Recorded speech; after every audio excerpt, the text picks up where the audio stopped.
Is she getting a cult following these days? Like, do you have hardcore? No, she's having a yet? hard time growing. She has like only like 1,500 people on Instagram. Very pathetic. Very pathetic.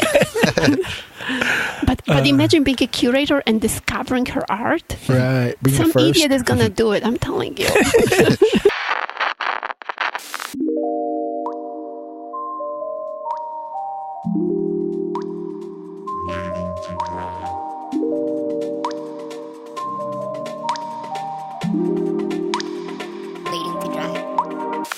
All right. Hey, guys. Welcome to Waiting to Dry. It is my podcast. Only me. My name is Sergio Lopez. And this guy over here who decided to join me, Joshua, what lawyer is it? That's my name. Yeah. Well, we wandered into Agnieszka Pilat's studio slash living space now. So, yeah. Hi. Hi, Edward. Thanks for being here, you guys. How do you do with the name? Pretty good. Yeah. You passed. It's good. You're good. B plus. Nice. And that name is Polish? It's a Polish name and very popular. So if you master it, when you go to Poland, you just yell out Agnieszka. Half of the population is going to turn around. Oh, okay. Very popular. And the other half are men? Yes. What's the popular male name in Poland then? I guess Tomek, maybe. Okay. Oh. That's my brother's name. All right. Does that translate to Thomas? Yeah, that's the same thing. Yeah. And does your name translate to like a English version?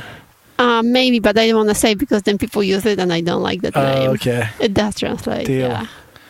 Okay. Is it a Dragon Slayer? Is that what it translates Yeah. to? Oh, okay. Yeah, but that's not exciting enough. I get it. That's cool. So how long have you been living in America? I've been here for 12 years. A little over 12 years. And did you head straight to the Bay Area or have you bounced around? I came straight here. I actually had like a stalker boyfriend in Poland. That's why I came here. Yeah. Oh, really? Story. Wow. Yeah. Oh, a stalker boyfriend. Yeah, it's like kind of like I'm like, we're breaking up. And he's like, no, I have to agree. It has to be a mutual decision. Oh, jeez. That's funny. I mean, No, it's not. So you came straight from Poland to America? Correct. Yeah. Wow. nice. And how have you liked it so far? Well, I love it. It's different than I expected in many ways, but overall, I would never want to go back and live in Poland. I love America. Love it. Yeah. Yeah, it's always funny whenever I talk to anyone outside of the States or before they come in, they always have this idea of celebrity, and it's a lot of based on Hollywood's how they portray America. And there's always like this idea of everyone has guns all the time, which I found whenever I go anywhere. They're like, how many guns do people have? I'm like, I don't know that many people that have guns, but they're there somewhere. I don't know. For me, I think the idea was I thought everyone lived in a big house in the suburbs. That makes sense. The American dream. Yeah. That's funny. What you see on TV. Yeah. That's cool. So, yeah, that's totally not the case, especially in big cities. No. And San Francisco is so, like, condensed that to have a house is pretty much you have to be extremely rich or lucky or whatever. Yeah. Nice. Yeah. So did you come here for any other reason, like art? Did you come to school here or anything like that? Or? Well, I always I grew up, I was taking English classes since I was little because I always wanted to come here. Like it was always a dream for me. It just happened, kind of suddenly in a different way than I planned it to. But Poland, we're very, very pro-American. Like we love America. I grew up watching, Rocky and Rambo. So till today, it's my favorite movie of all time. Rocky, just love it. That's a good choice. Yeah. So I always wanted to come here. So was it Rocky 1? Rocky 1 is the best. Yeah, you don't like the one against Drago? Yeah, who did you root for in Rocky 4? Well, of course, we all rooted for Rocky. Even in Poland, we didn't. We're not big fans of Russia, especially when you're neighbors with them. It's kind of scary. Exactly. Yeah, it's almost like, and it's probably similar to like rivalries, right? It's probably a pretty close rivalry, or I don't know. Well, it's more like, in a sense, but I would describe it more like they come to visit and then they just stay. With our history of Poland. It's like an unwelcome family member kind of. Yes, thank you. Yes, that's perfect. Exactly. Yeah. I love that's that. Hilarious. Well, that's funny. Or like a friend, like I'm just gonna crash on the couch, and then 5 years later, they're still there. You're gonna start paying some bills or something. Exactly. That's hilarious. So, did you go to art school or anything like that? So when I was in Poland, like I was doing, art and drawing and stuff. But I went to school here. Okay. Actually, my route to art was kind of.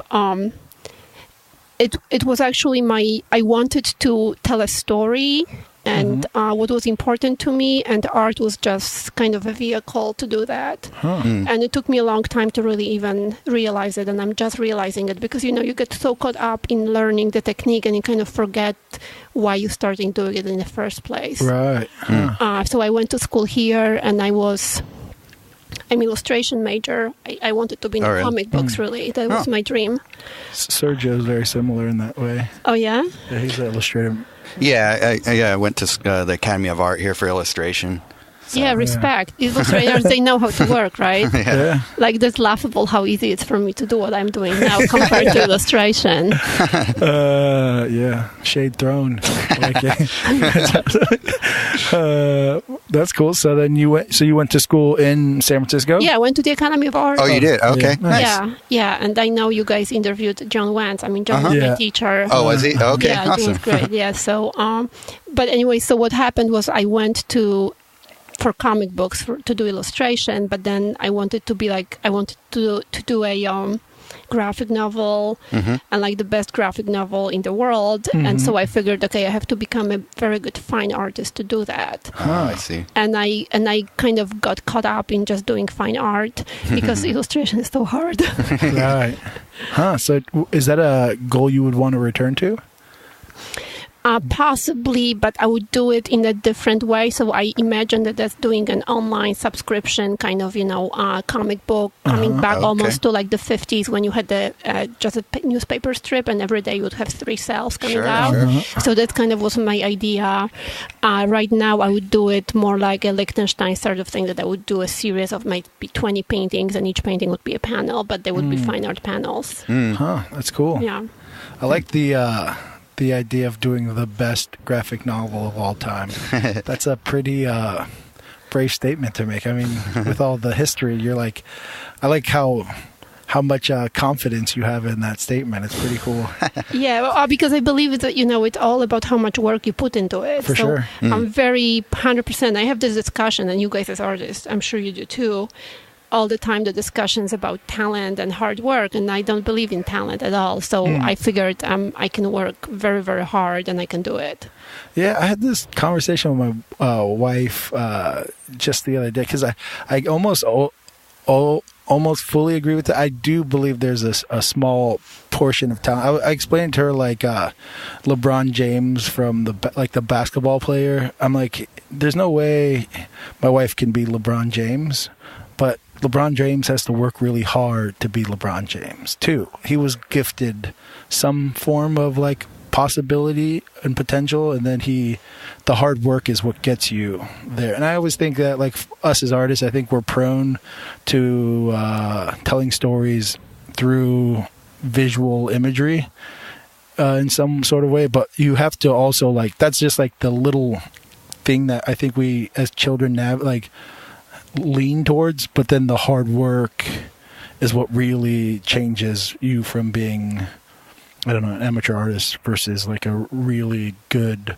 artist, is all the work that goes into that and developing that.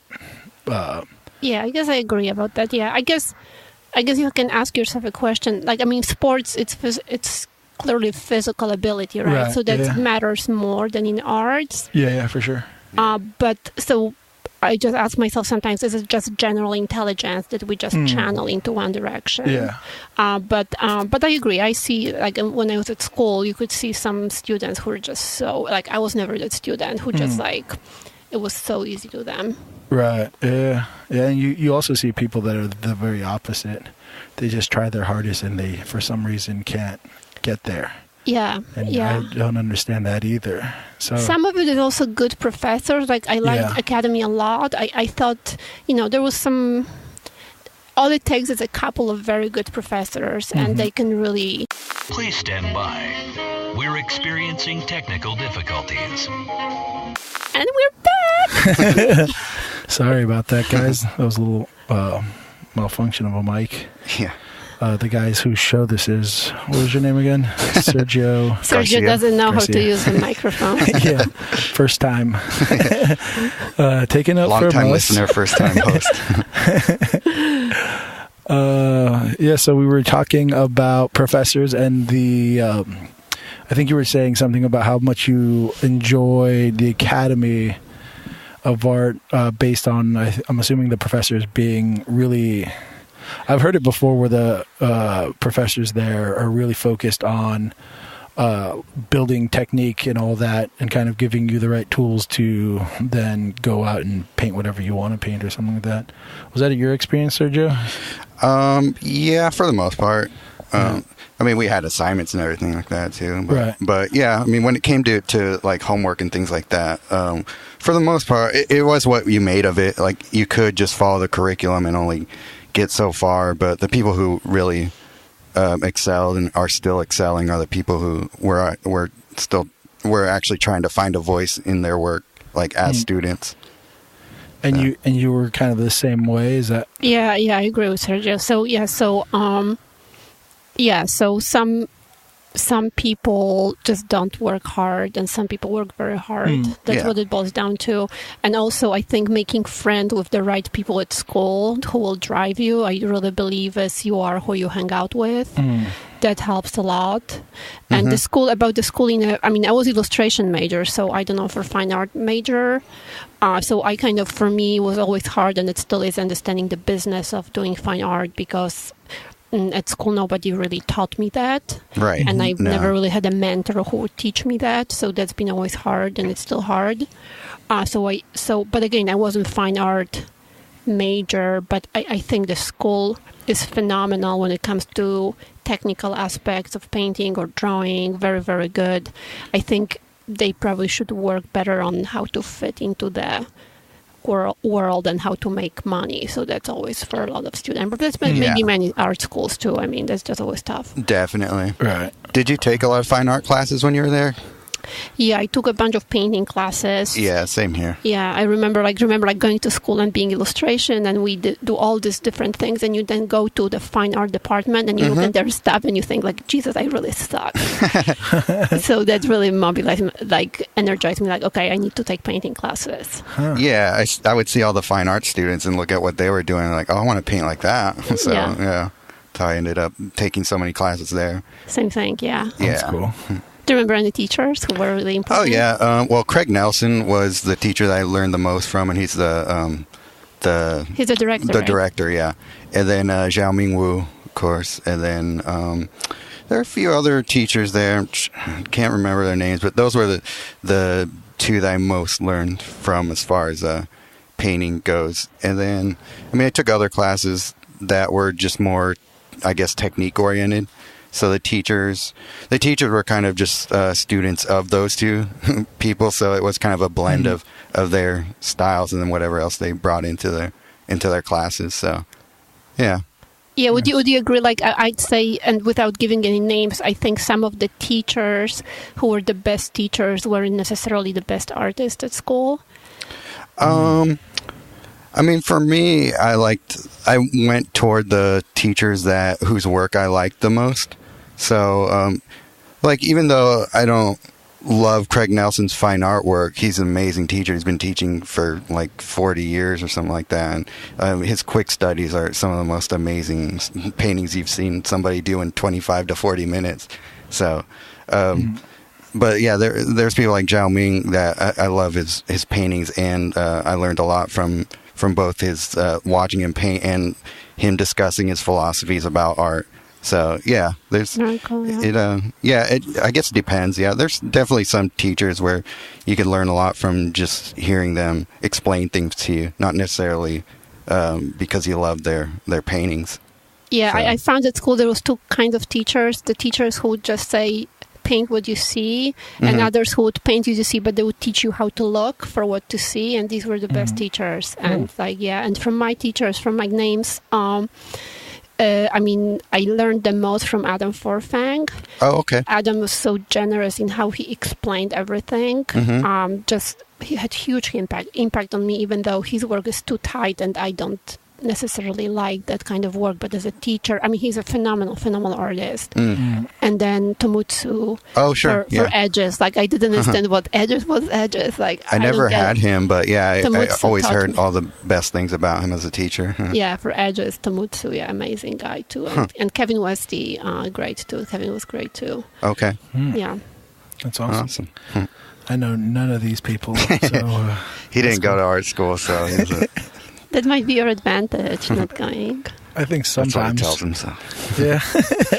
Sometimes I think so. At least for debt reasons, yeah, definitely. So, yeah, but there's definitely advantages I see from people that go to art school as well. So it's all pros and cons at the end of the day. So it just depends on which way you think fits for you. Like for me, I'm not a school.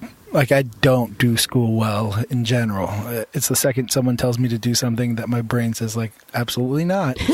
So I could just already imagine art school being horrible for me. I'm much more like the teenager that the mom says you can't date that boy, and she's like, oh, yeah, well, I'll show you. Like, that's my mentality always.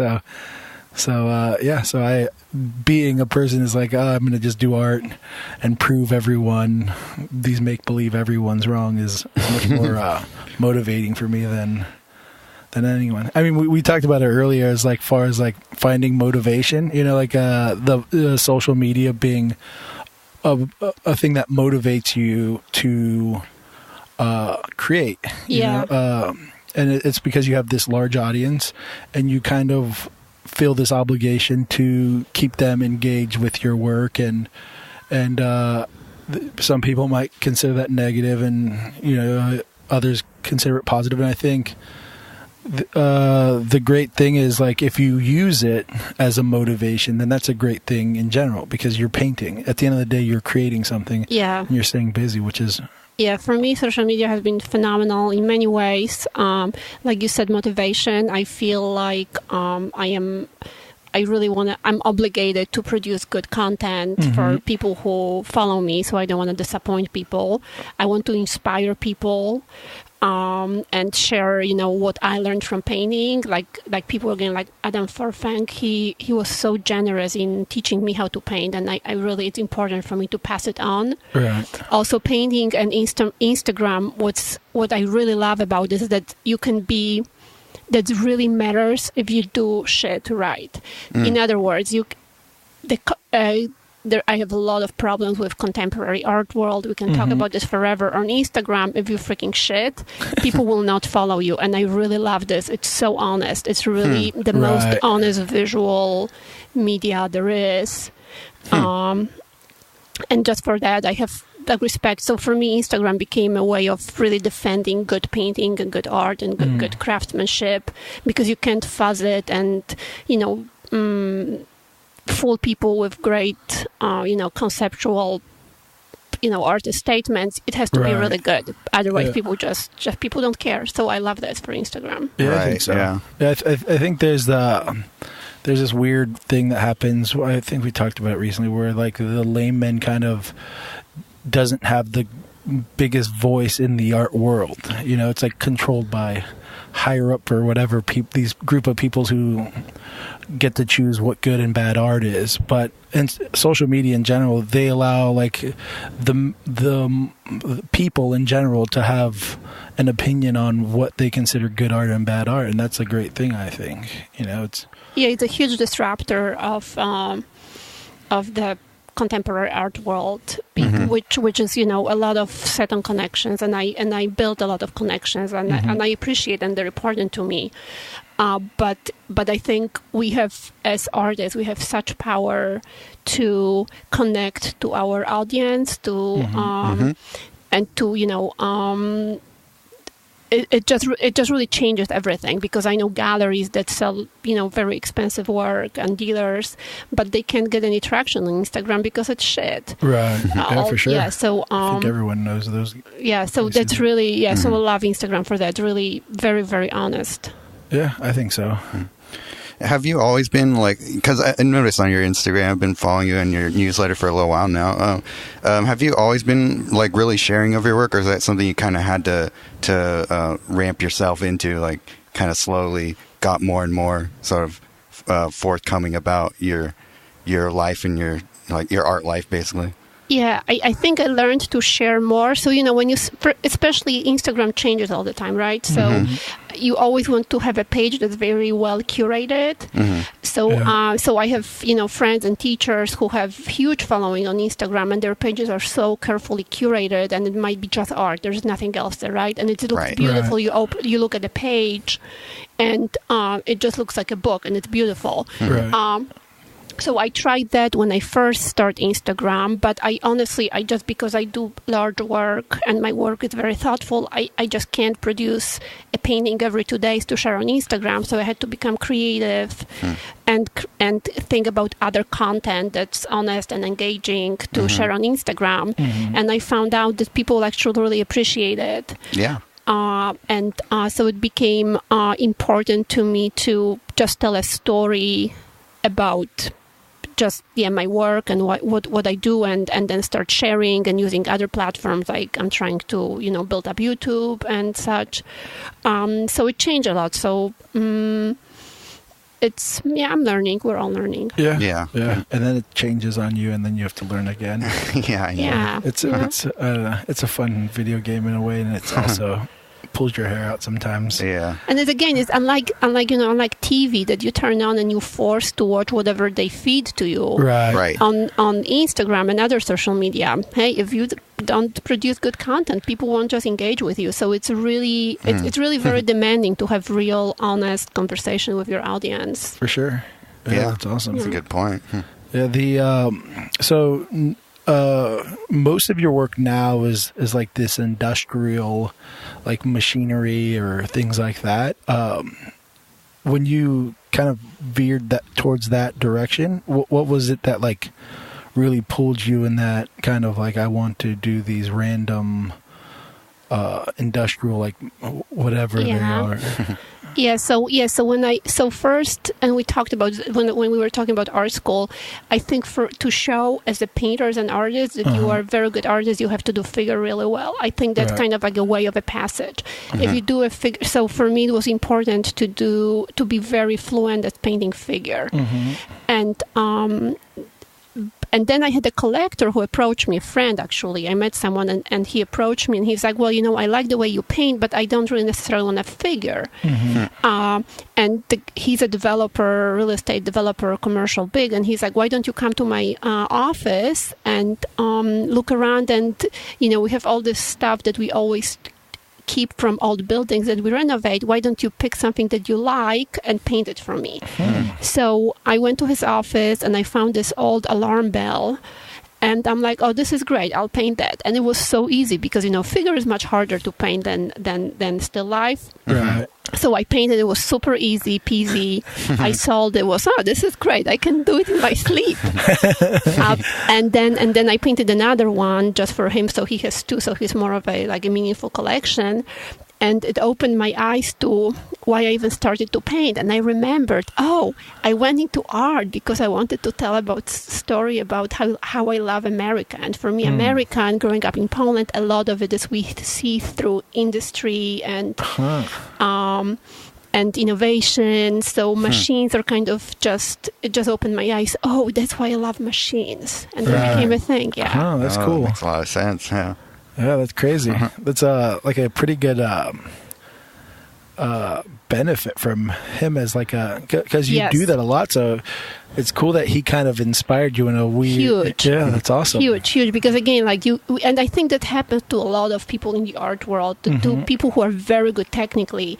I think we get so caught up in how well we paint that we often forget why we did that. And that happened to me and happened to a lot of people. So I'm very fortunate that this kind of happened randomly like that. And also what's interesting with machines, like I was painting a figure and I was sort of isolated in my studio, hours were working and, great work, but people couldn't relate to this that much. They just loved visual. It's very good visual work. With the machines, what happens? All of a sudden, all kind of amazing doors started opening for me. I mean, painting on location in some super high-tech companies, and people invited me to speak.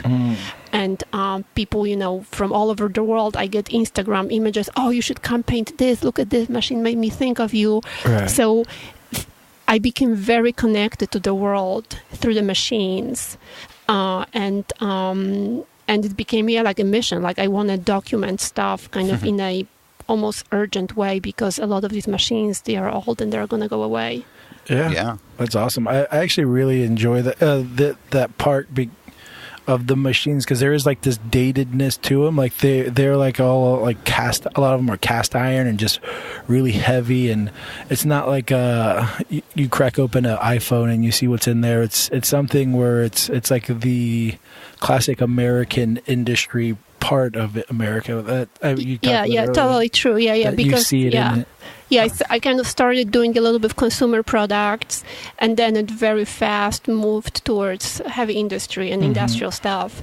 And with that, I get access to painting on location. Like you guys know, I'm painting on location at that aircraft carrier. And I actually painted there once during a plein air event, but we just painted the planes that are on the carrier area of it. So that's cool that you're actually in the thing, in the actual hangar, actually painting the machinery and all that. I really love that stuff. That's awesome. They gave me a cabin. I have a cabin, like with a bed and everything. But that's cool. I don't really sleep there because people are like, there's a lot of asbestos. Like, don't. Is there? Okay, you might not. But it's amazing. And again, I really, as an immigrant, I feel, and I don't try to make it political. It's not political at all. It's really honest how I feel. I'm just so grateful to be in America. Every time I go back to Poland, I'm like, Jesus, I want to go back to America. So it's how often do you go back? Once a year, always. Oh, okay. Always, see family out there for Christmas. Okay. So that's the story, and again, and ultimately, I want to paint on location at SpaceX. Like that's my goal. Awesome. And I know I'll get there. Yeah, that's awesome. Do you have any connects that can get you there yet? I do already. Sweet. That's awesome.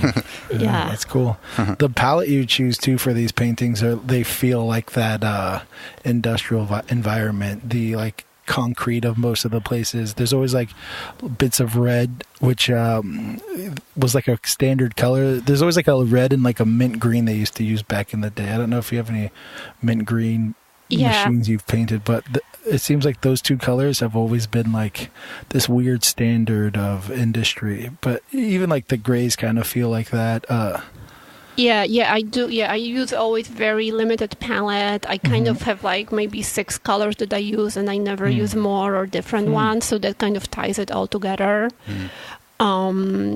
And there's some amount of sadness in me about this, right? Because this America, a lot of people don't know what's going on. So that's why I called the series was Disrupt.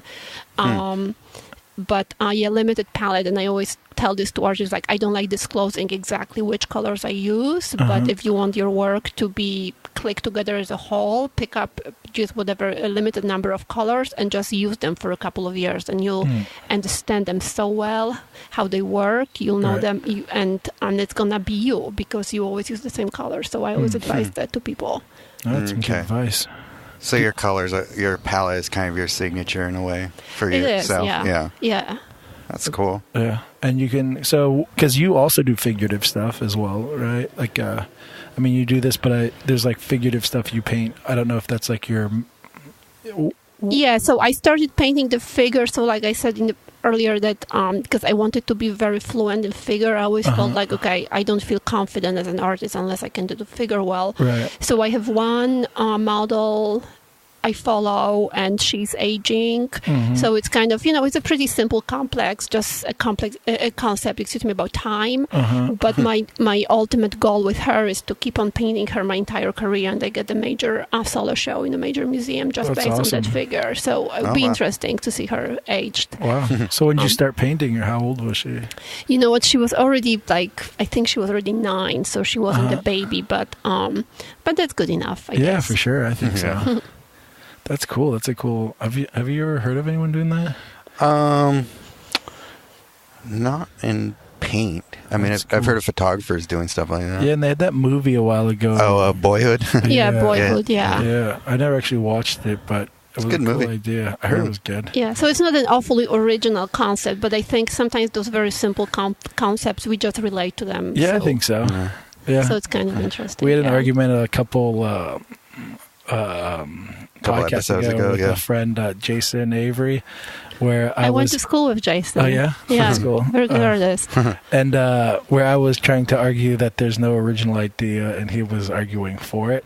It was pretty fun. But yeah, it was just kind of like I think art is what you were saying, how it's not the original artwork, but it's like connects with people, right? And that to me is like very important. And what I think art's purpose is almost that, is like the form of art telling that is like a reoccurring human experience almost in some way. But it was I agree. I don't think it has to be completely innovative of a concept to be considered original. I think it just has to be honest from the artist's perspective. Yeah. It's almost like both. Yeah. It's like the original part is you doing it, but the concept has probably been done before. Right. I agree with honest. And I think going back to social media again, I think it's the authenticity that people really feel now, because you share so much, and that's really important.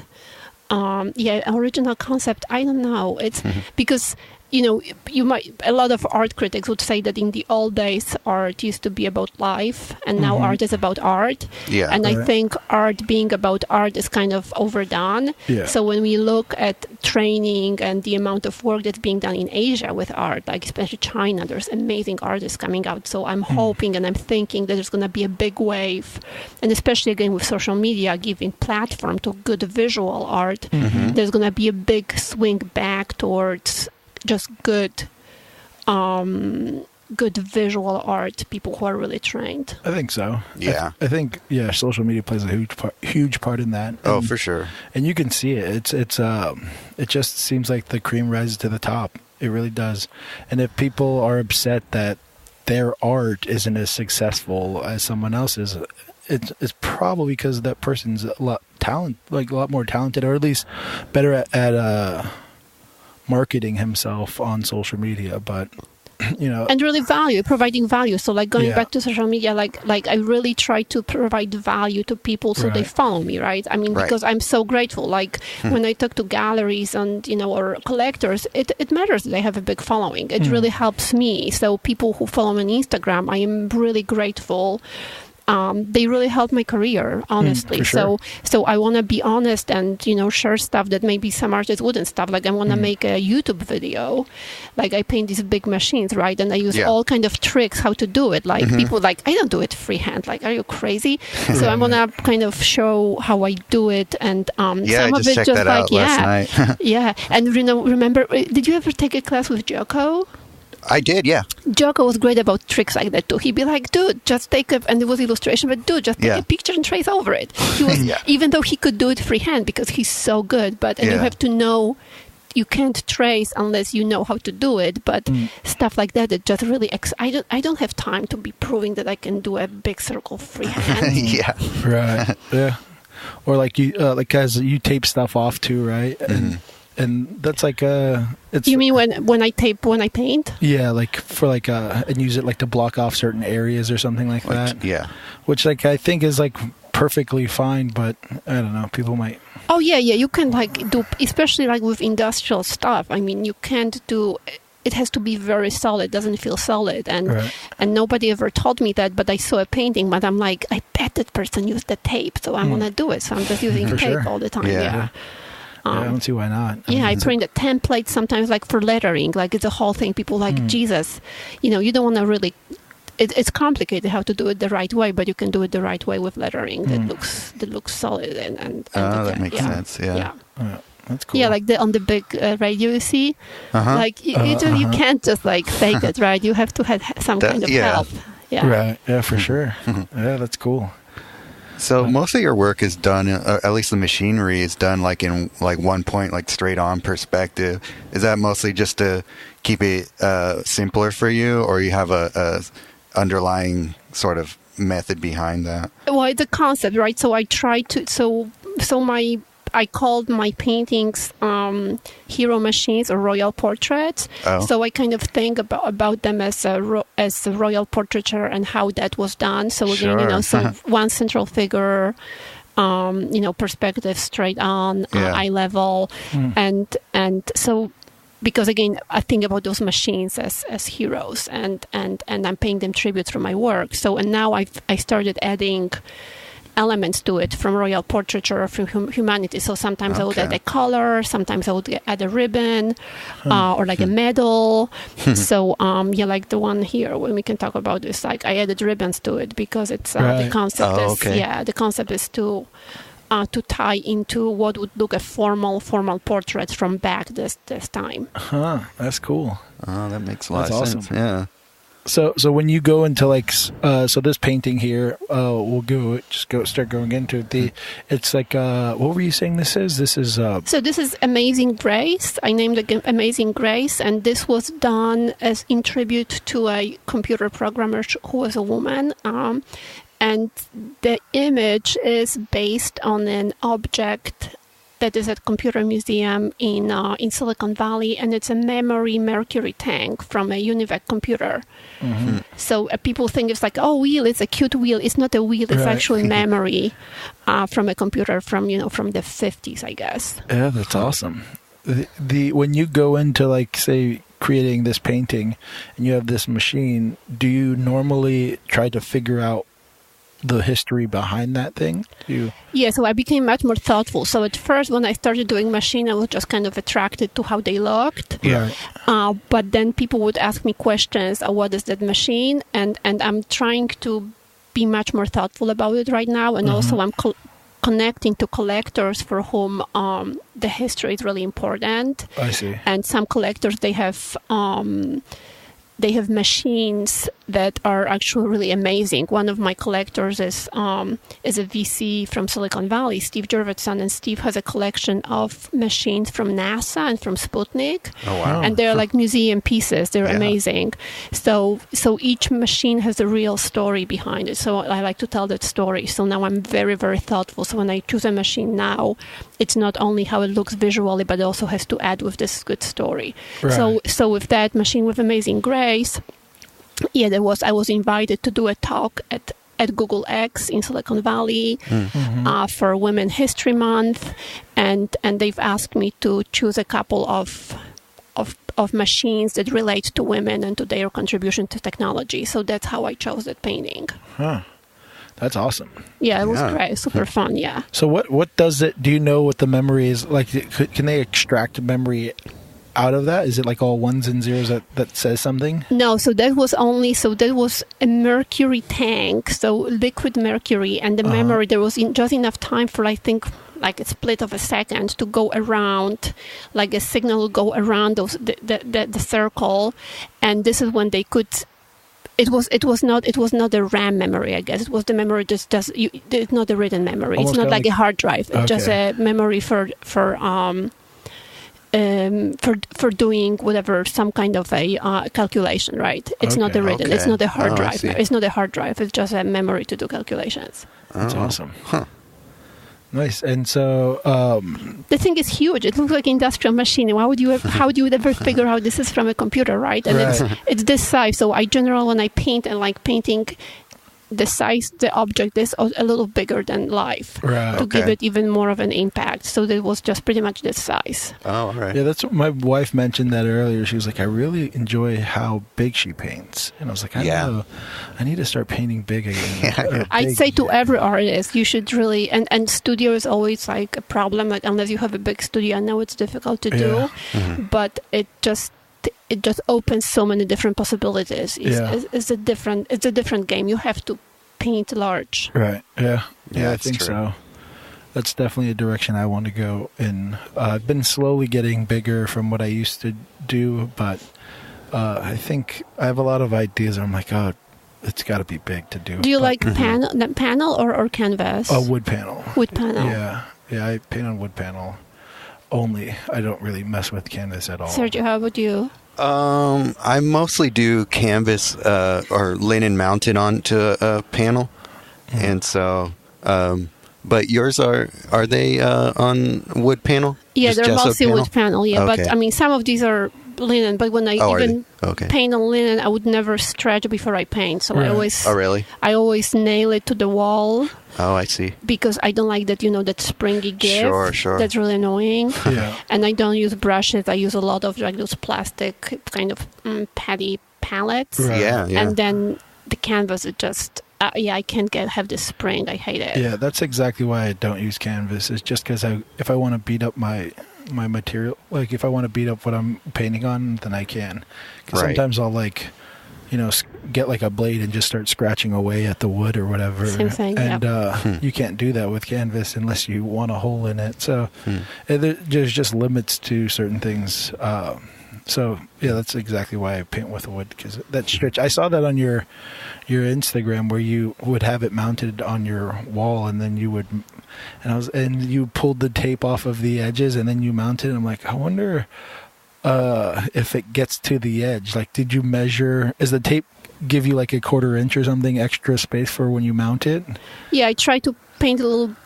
I always underestimate how much canvas stretches, so I always end up with extra, which is fine. Yeah, which is okay. It's better that way than the other. Yeah, exactly. Do you guys paint your edges? It's a whole thing about should we paint your edges or not? And some people really hate when you paint your edges. They're like, why did you paint your edges? That's a horrible thing. Do you guys paint your edges? You mean when it wraps around? Yeah. Oh, and by most paint, of the time I don't. Okay. I don't, but I'll seal it most of the time because it's wood, so I want to make sure that it doesn't warp or anything. But then I'll build like a frame, like a little simple wood frame, just to go around it, so that it does. You don't really see the edges either. Like I don't really care either. So it just depends. Sometimes I'll paint the edges if I want it to match the front. Like that's the only reason I'll do it. Is if like say if this is all gray on the edges, I'll paint the edges as well, kind of to match what's on the front. But even then, it just depends. I don't know. Yeah. I'm not picky about it. I don't know. I mean, I've heard both people talk about both, and I've seen both, but I don't know. It seems like something to work. It's like a thing that people like to hold discussions. Yeah. I never really think about it that much because I rarely show my paintings unframed. So Right, that makes sense. Yeah, and you do like it's like the thin panel, right? That you mount. Like, yeah, like 1/4 inch. Yeah, or so 1/8 you don't inch. even really have an edge to like. For the most part, notice. I rarely ever do like cradled panels. Yeah. Yeah, so that makes sense for you. But yeah, that's weird. So you've actually had people that are upset that you paint your edges? Yeah, Really? and some galleries don't like the way like why you staple like this. I'm like, Jesus, who cares? So I'm like obsessed with it because some galleries be like, oh, you have to remove the staples and put them in the back. Who cares? And then other people like, you mean on the sides? Yeah. I guess I can kind of see their point. They want everything really clean, but I mean that's a pretty picky point of contention. And I've had both. I've had galleries that said that you need to paint the edges, don't have unfinished edges, and I'm like, yeah, who cares? What if that's what I'm going for? Right. Yeah. What if I enjoy that look? Does it matter? I don't know. It seems weird. It seems like people putting their own opinion into your aesthetics. So I don't know. I have this issue a lot where it's like it's weird. I mean, in some ways, I kind of go back on it, but for the most part I find it weird when galleries talk aesthetic with me, because I feel like that's kind of the job of the artist, is to build this this artwork. I'm like, we're the creators, I think. And it's like, you guys are the marketing salespeople, is the way I think of the partnership. So when it ends up being like you talking to me about the creative aspect, I'm like, but I never talked to you about, hey, you know what you should do? Let me show you how you should set up your gallery. Like, I would never do that. I would never, and I don't know. That's just something I'm weird about, probably. Well, I've worked in galleries that have a really specific aesthetic. So if I show up with a really contemporary frame to my gallery up by the coast that shows really traditional artwork, it'll look really out of place there. So I let them have a say with that sort of thing. Yeah, I think that makes sense. It also makes sense because I think your art, it's like also the art you're showing usually tries to match exactly what the gallery is kind of trying to present. Mm-hmm. But I don't know. I'm also just, I'll just slowly become an art diva over my life, I think. Maybe. I'll just get grumpier and grumpier until I'm just at my house painting only for myself and never selling anything. It's the goals of an artist. If you cut off your ear, you can ship it to me. I want it. She'll paint it big. Once I go a little bit more, I feel like I'm slowly losing my hearing. So once it goes, I don't have any use for it anyway. So there you go. Yeah. There you go. Yeah. I'll paint with it. Use it as a paint scraper. It's tough. Yeah, it's tough. It's a very tough career. Very tough. And, it takes out of you. And I think, like, for me, like, you can have aspect when you are very successful and you're having anxiety, or you feel like you're shit and you're falling behind and have anxiety from that. So both have anxiety. I think for me, and I know, like you say, you work with galleries, and I do work with galleries. But what I learned in my career is that having collectors, just a few collectors that you have good relationship with and who are there for you, it's almost more meaningful because they they really look out for you, and they really like. I have collectors that like. I have so many introductions and hustling they will do for me. Wow. And that really, in the long term run, that really means a lot. So, like right now, like again, like I'm fortunate because of the machines, I get access to some amazing places. And I'm working on a painting for John Kravchuk, who is the CEO of Waymo, the self-driving Google car. Okay. So that's super cool. And like when I met him first, like he was, like this energy, and I told him, John, I don't want to just sell you a painting. Like I would like to sell you a painting eventually, but I want to have a relationship with you. So for me, when I meet a collector like that, it's always a very long game. Like I always look like 5-10 years, and I really mean it. And you have to. It's tough to sometimes. You have to financially survive if you want to be full-time painter artist. You have to sell, and it's hard, and you have to hustle for that too. But I think ultimately, if you really want to make art your priority and really think about your legacy, that's what's really important. Having just few collectors who can be there with you forever. Like not thinking in terms of, can I sell a painting or can I sell a show? Like I kind of don't think like that. Yeah, that's interesting. I never really thought of like collectors as a long-term investment in that way. So it is. Really, and it sounds very like like people or relationship sounds like cliche. Yeah, but it is relationships. But I mean, it makes sense. But you're thinking about it in a way that I haven't heard anybody speak in that way about before. Like that's a real specific way of thinking about it, rather than what people normally do in like marketing, emails or whatever, build your relationships, but they don't tell you exactly how to do that at all. So because like I have people that collect my art and I'm friends with them, and it's not like a effort you put into it almost. I mean, it kind of is, but they enjoy your artwork, and for the most part, it seems like everyone that collects my work I get along with really well. Maybe because they give me money, but mostly, I mean, I actually really enjoy them as people. I think probably people that have money and are willing to buy art are probably cool people in general, I'm assuming. I haven't met them all, but yeah, the people I've met for the most part that buy my art, think they're funny and cool to hang out with, and we get drunk with all the time, and we go to parties they have, and they come to our house and party, and it makes sense in that way. I just never actually thought about it, like actually that being the focus rather than the gallery, which is because also because also changing, right? The whole world is changing. The market is changing a lot, and again, like in the past, you really depended on the gallery, and still like if I had Sachi represent me, hey, that would be great, right? Right. but I think and it's a huge, it's actually a real trend that everything is conglomerating to these huge galleries, and there's less and less small galleries. Right. So and in my work specifically, because I need access to stuff that's not really, you can't just go on the street and see it. Like I want access to SpaceX. Like I'm not just gonna call up Elon like, hey Elon, hey, what's up? How about I come over, right? Well, if you have his number, you definitely should. At one point, you will. But so I need really people to open these doors for me, and there, amazing connections. It's just awesome. And they work so hard. That's a whole other thing. Like, that's why I like machines. Like, I was artist in residence and Ride Speed.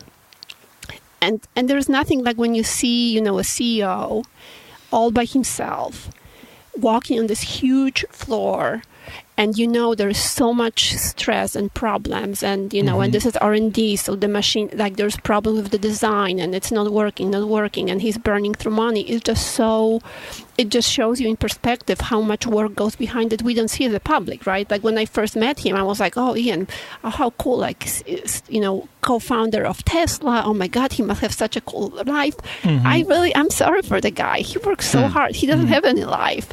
Right.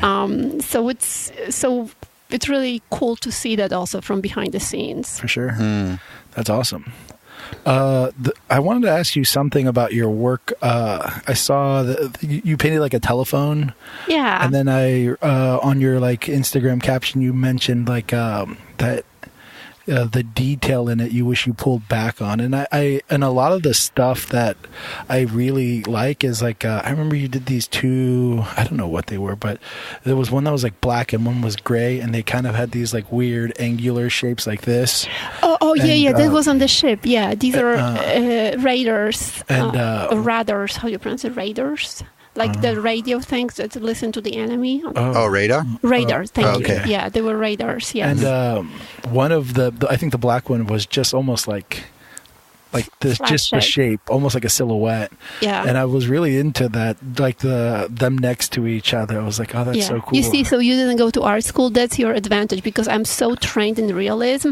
I freaking have to cut off my hand not to start, rendering and showing form and going into that. I have that issue too. I just...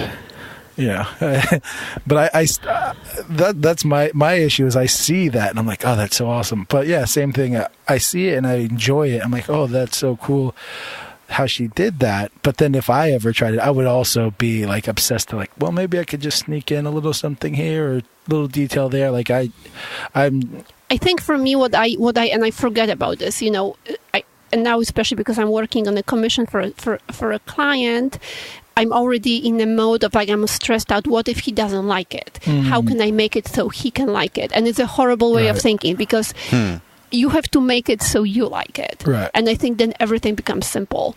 And I forget that. Like, I just remembered yesterday I went back to my other studio and I'm looking and I'm like, oh my God, what if he doesn't like it? And I get like a panic, like anxiety, my heart hurts. It's just really serious. And then I'm like... And then I step back like, fuck, if he doesn't like it, he doesn't like it. I'm going to make it so I like it. Right. And I just instantly come down, what decisions to make. So I think that's really important, but I forget about this all the time, especially if you work for someone. But I am trying to push my work. That, again, back to the whole conversation about the artwork. So I think there's so much value in realism and being able to show that you can do it. Right. I think there is... The general public loved realism. A lot of galleries don't like realism. So so you have to ask yourself, okay, what do you want to be as an artist, right? And just commit to it. So I'm trying to push my work to a little more abstractish at times, just to play and see how that works. But then I don't want to forgo realism, because realism is cool too, and it tells a great story. Yeah. So that's why, like, with that machine, it came out really good, actually. I pushed it more, but I totally understand what you're saying about just shape-driven. That's really cool. Yeah, I get it. Yeah, I mean, I just love... I love that too, the part where you have like this very like skill-driven part to the painting, right? With like the capturing whatever you're trying to capture, but then you also allow yourself this part to just not take it so precious and be more like about the overall visual being something you want to say and kind of like portray as what your art, with the abstract shapes and taking away stuff and making things simpler and not having to go into great detail about something, but allowing yourself. I also think like with collectors, like I think there is a big pressure on people who buy art or who collect art that, there's two kinds. There's kind that just buy what they like and they don't care about whatever people say. And there's the other kind that they want to show that they know that they are cool. So they will buy very bizarre piece of art to send a signal, or they will buy something that fits the decor of their fancy freaking house. Sure, so they will. So I think these are two different kind of collectors. And I think I am also caught up a little bit into trying to chase these type of collectors. And it's a big mistake, but I can't help myself not to do it. But so you want to create work that's kind of cool, right? Right. Yeah, I've had the same thought, and I always have to be like, shut the fuck up, Josh. Yeah. Like, you can't think that way. Because I think like aesthetically how I would want to design a house, then I'd go, would I want my painting in that house? And I'm like, probably not. I would probably want something like very like abstract-y and colorful. Like if I decorative, right? Decorative. Yeah, if I'm a decorator, I want mid-century modern furniture, clean, and the painting has to be something that's not offensive and very, Yeah. And then I'm like, but that's not what I paint, and I can't even going that route would just make me miserable. So also you can also think about I also think there's two types of artists who have a very big vision and they think museums. And again, you always boils down to, okay, how do I pay my bills along the way, right? So you so it's tricky, but I kind of decided, okay, I really don't care if the fancy. I'm saying I don't care. Of course, I care. I want to sell work, but but ultimately, you want to remind yourself, I really want to make work that's good and solid. So ultimately, I'm shooting for museums, and then kind of also takes off the edge of, okay, how does it look? How does it fit in people's houses? But it's like point. You want to do a thoughtful work. But again, it's tricky, because we always. I always feel like freaking shit. Like some other artists doing much better than me. Yeah, that's the struggles of an artist, especially with Instagram. You have a billion artists that are doing cool things, and you're like, yeah, right? Is everyone doing cool things? Yeah. But the community. One of the things about doing this podcast, you learn that everybody we've talked to is all insecure. And I wish I was doing better. Except for Monty, who's the most confident artist I've ever met. But that's neither here nor there. But I think that's also a driving factor. Artists being insecure pushes you. You want to get better. You want to push yourself. You want to, that's a big part of. We talked about it before too. Is like if you're really happy with your work, you're probably not doing the best work because you're stagnant now. You're allowing yourself to not push. Yep. And I think that's super. That's one of the most important things to me is never settling, always pushing and trying. And if I'm comfortable, then I'm bored. And if I'm bored, then I should try to do something totally different or mix. Yeah, it is that kind of tension between doing stuff that's too easy and then you're bored, or too hard and then you're so freaking frustrated you just want to die. So it's like this very tiny balance, right? Yeah, for sure. But to be honest with you, I'm so frustrated with my work right now that because it just changed my entire life in so many ways. I'm having so much anxiety. If I could go back 10 years in time, I'd probably be like, I'm never going to be an artist. The worst idea ever. Yeah, that's probably a common thought as well. So you're saying you're struggling? Is it because your technique doesn't match your vision yet, or is it something else? It's many things, right? There's in terms of like visual stuff, yes, I know I want to go into a different direction a little bit. I'm not sure what it is. I'm figuring it out. So that's very frustrating to be at this place because you're never happy with your work. So I get anxious about my work all the time. And then another part that, it's just really time demanding, and and I don't really have any friends really. Because I don't have time. I have the cats. Because because like for me, like to go out drinking or work, like I have to work, and because I do so many other things, I just don't have the time, right? For sure. Yeah. So that takes a real toll on your life. Well, I mean, drinking is a high priority on my things to do. No, I'm drinking, but like if I wake up in the morning, I have so nauseous, and like by noon I have to have a little vodka because my heart wants to I've been just having really hard time lately. It's because you're Polish. It's the Polish vodka, It's like medicine. You're like, oh. Yeah, it's tough because you always think like you could do more, right? Right. Yeah. You always think like if you have a job 5 till 7, you just do the job and you come home and you do whatever. With this, like I never, like I work all the time. Yeah. I remember I listened to a podcast John Wentz was on where he was talking about art being, he's like, it's like pushing a boulder up a hill while getting rocks thrown at you with headphones on or something like that. It was just like this idea that's hard work and you don't get like any respect or something like that. And I'm probably butchering. He quoted someone and I'm re-quoting John. So it's like pushing a peanut up. Yeah, it's from a book. Yeah, I know John. John is a great artist and he was a good teacher too. John was great. Yeah, John a lot. Good, really good work. One of the best figurative ones actually. Really, really solid artist. Yeah, he's amazing. Yeah, he's really good. But yeah, it's just that thing, and I think sometimes as artists, it like gets to you. You're like. Sometimes I'm like, why am I doing all this? Why didn't I? A teacher at school told me, you might remember, have you ever taken classes with Bill Sanchez? Oh, yeah, I love Bill Sanchez. So, what Bill told once, or that stuck with me, and like, he's like, okay, what are you going to do? Like, you're going to give up?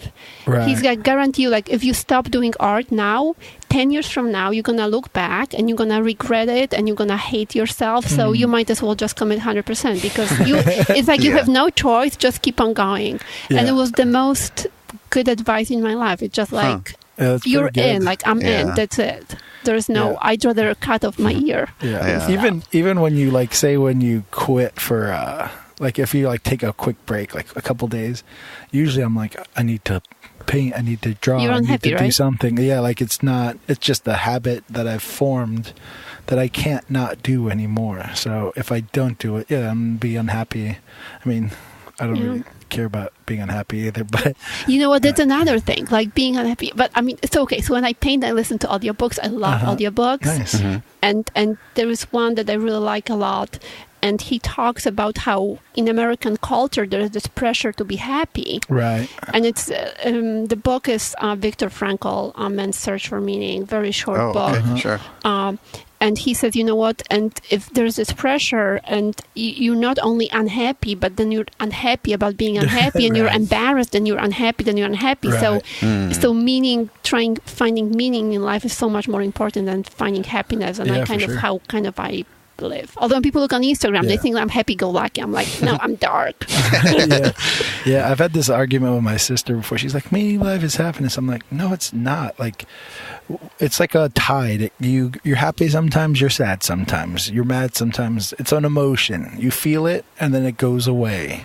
It's stupid to try to capture it. You just experience it, and that's it. I have I pretty much said the same thing, that just find something that you want to do and do it, and have goals for it. But I mean, I have my own thoughts of meaning of life or whatever, but it's never been happy. I mean, Sergio, are you happy? Yeah. I mean, I'm happy because I don't have a lot of that I need to struggle with Not at after the moment. I give you this knuckle sandwich. I mean, But yeah, I mean, like, there's a lot of things that I'm unfulfilled with in my life. Like, my career isn't nearly where I want it to be, and there's a lot of things in that, like, even that search for I guess meaning in my work too. There's also that part of it, but like day to day, there's not a lot that I'm sad about usually, but there's just a lot of I guess unfulfilled life sort of goal sort of things that drive me. But overall, I'm a pretty positive person in that way. Yeah, I mean, I don't think I'm pretty positive as well. I think maybe I'm not. I don't fucking know, but. What I mean is I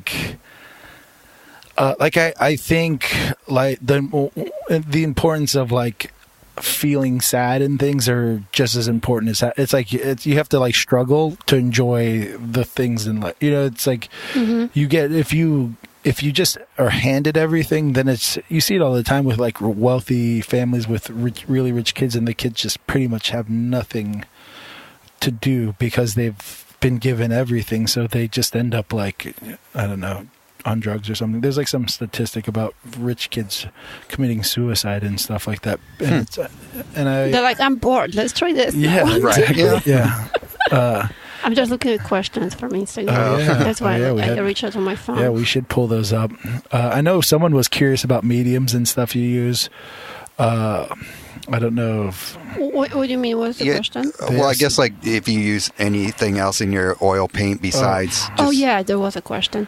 Yeah, so I try to use a very little medium. So I use oily oil paint. So I add just a little bit of terp in the beginning. If I'm really rushed and want to the first layer dry, I will add liquid, but I don't like it. It smells bad, and I'm not a fan. Even though some people say that makes the paint actually crack less over time, but like I don't really care about that. Yeah, I guess alkyd has some sort of polymers in it that are flexible, and that's why they say that. But I think there's other alkyd mediums besides liquid that I like a lot more. Yeah, like Gamblin, I use sometimes Gamblin. Yeah. So, but generally I just use a little bit of terp to thin my paint. And really don't use any medium. And I use only oil paints. And I remember there seemed like there was one of the people that asked you a question that seemed very important was, where's Gutta? Where is Gutta? Yes, Gutta is missing. But I'm on so Gutta and Yuta and Gutta. So there's an example of me coming up with more Instagram content, although some people are really scared of her. but what happens, Gutta has her own gig. She has a friend who is a very well-known, who's a good ride critic and who loves her. So Yuta and Gutta are these. So one of them's an artist, friend of yours. I mean, you said you didn't have friends, but Yuta's an artist. And I don't know how established she is, but she does like abstract stuff. She creates art that's very often commentary on other art. So for us as artists, it's kind of unkind to criticize other people's work or other work because it makes us feel small. But if she sees something is shit, she'd be like, "This is shit." Well, that's cool.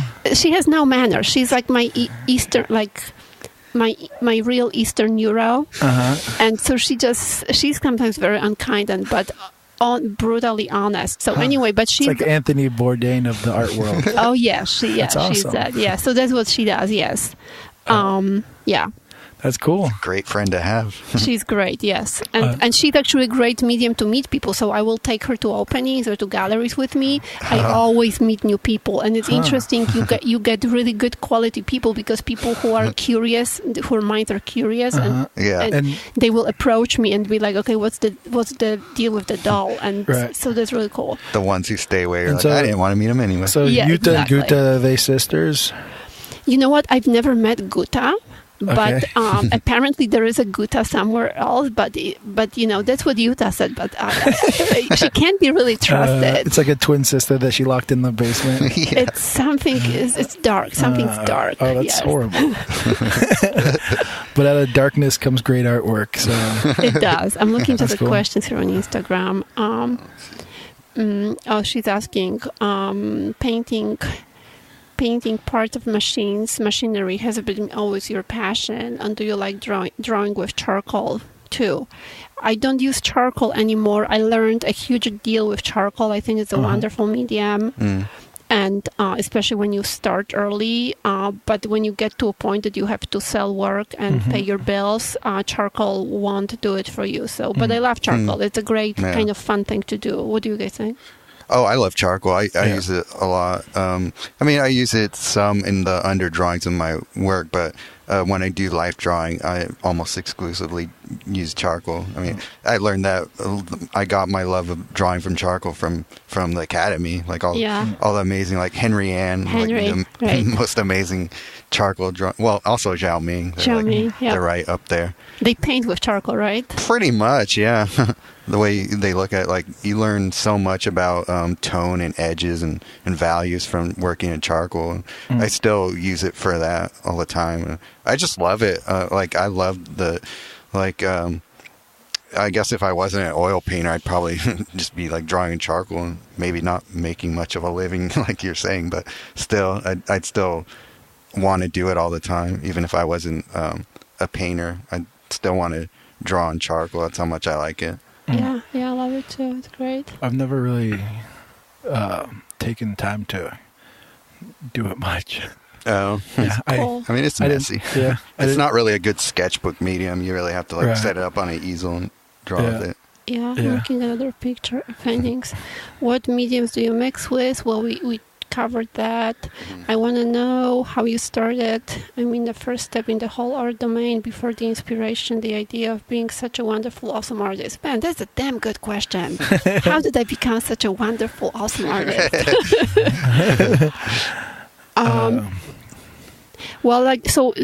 So comic books. I wanted to tell this comic story with a comic book, and then that took me to fine art. So that's what was the story? Are you still interested in telling that story? Well, I read actually a long time ago Fountainhead, and then I read Atlas Shrugged, and a lot of people. I don't take politics out of this book. That's at least interesting for me. But what was interesting to me was the moral. What's the word? Allowing yourself to do the best you can do to develop whatever talent you have without feeling guilty about it. So that's what it was. So I wanted to become, again, like the best I could be. And I thought a lot of people struggle with taking time for themselves to realize themselves as human beings. And it could be sports, could be, I don't care, could be writing, could be politics, could be cooking. And because you always feel like you have to please other people around you. Right. And I think that's what I took from that book, that it's okay to take all it takes to really develop what you love. Right. So like artists in general, we have to be some sort of selfish because it allows you to create and potentially be great at what you do. But you have to allow yourself to be selfish in that way. Correct. Yeah. Which doesn't make you a selfish person. You can still be nice in other forms. But as far as time, you have to allow yourself to cut yourself off from family and friends and focus on what you find to be important. And it's not easy to say no. Actually, it's not easy. It's actually really, really hard to do that. Yeah, but unless you can't have a normal life, or you're not, it just you can't, because life happens. Yeah, it's tough. I also have like an issue. Like I like to paint all by myself. So if someone's around me, it's pretty much impossible. I'll just stop and we'll have conversations rather than me try to paint while you're there. And friends, I used to have friends that would have the habit of just dropping in at my house, and they would call me and they'd say, "Hey, I'm in your front door." Oh, Jesus. And I'm like, okay. And then we would hang out, and he's like, "What are you doing?" I'm like, "I was painting." And they're like, "Oh yeah, go ahead, paint." I'm like, "Nah." Let's go get some beers. Let's go get drunk. Yeah. I can't do that, right? I can't paint now that you're here. I agree, yeah. And like, even for me, like, even if I know, like, I can paint maybe 5 hours the most a day, because I don't paint this long anymore. I still have the whole day, because I have to kind of mentally be prepared for it. So like, if I have like meetings, other stuff, it's very hard for me to get to it. Do you guys paint in the evening or in the morning mostly? Josh's circumstances force him to paint later. I have a full-time job, so I get off at 2:30, and I paint usually from 3 to 8:30. Okay. That's like my You're really designated disciplined. time. That's amazing. Wow. Well, sometimes I'm lazy, but that's the section time off I have for painting. And if I have to go to the gym, then it's like 3:45 or 4 to 8:30. And so you don't paint until late because you have to wake up early. Yeah, so I have to wake up at 5:30. So it allows me to try to eat something and kind of relax my brain, so it's not like full-on art mode, and then I can go to sleep usually. But trying to go to sleep straight from painting is usually tough for me, because my brain is constantly just working, and to shut that off is tough. But yeah, Sergio paints deep into the night. Yeah, like last night I was painting till around 3-ish. Yeah. And I just find it really hard to paint when it's if I'm not painting outdoors, I find it hard to paint when it's when there's sunlight out. For whatever reason, my brain has to sort of switch into that gear of painting where there's no other distractions, where the world itself won't distract me. So that's probably why I end up painting late. But yeah, I'm on my own schedule, so I get to do that. So how about yourself? I mean, for me, it's extremely hard to paint early too. So kind of like Sergio. But if I'm on location, that forces me to have a more normal schedule. So like now I'm on the ship, like, I generally take a ferry there. So I have to be back by the last ferry. So I don't do it. Yeah. But I agree with you. For me, if I could work on my perfect schedule, if I watched myself how I'm productive, I'd say I'm most productive from like 6 in the afternoon to like maybe 1 in the morning. These are like the best hours. Yeah. So, and that's really complicated because I have very busy social schedule because I hustle all the time and I network all the time.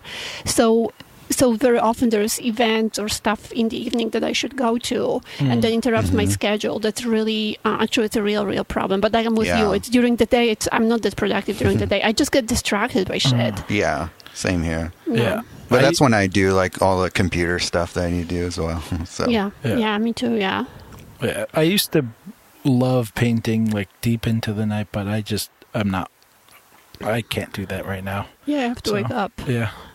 If I get the chance, I would love to go back to, just quiet of the dark night. I mean, there's something magical about that time, I think. That just, I think your brain goes a little wonky too, and the air is clean or something. I don't know. Maybe I'm romanticizing it, but yeah, I really enjoy painting till early morning and then going to sleep. It is, and I feel like a lot of artists kind of feel the same way. We've gotten that a lot with people that, they... Yeah. But yeah, that's cool. How are we doing on time? We're at 3:55. An hour 20. But we had that 5 minutes or breaking thing. But let's see. I'm looking at other questions. I know we have more questions. So, well, a lot of people say I'm very beautiful and awesome. That's great. Just comments. Yeah. So these events you go to, are they like to socialize? Are they like social events? Are they art events or both? So yeah. But there's always hustle. I never go out unless there's a purpose to it. Very rarely I will go out just to have quote fun with friends. I know a lot of people in Silicon Valley because again my work kind of is into it and again like I want to be artist in residence here and here and here, and I'm really hustling. So generally, two kinds. I mean, if there's openings, I will go to openings. That's really important.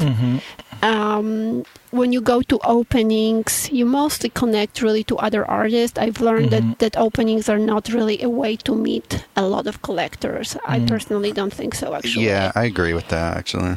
But you can develop a relationship with a gallery, and they always see you there, so that's good to go. And sometimes I know a couple of art critics that I have relationships because of going to openings. So it's important to go, yeah. But I don't know if I've ever met an art critic at a show, actually. They are. Yeah, you can meet them. I don't even know where you go to read what an art critic thinks.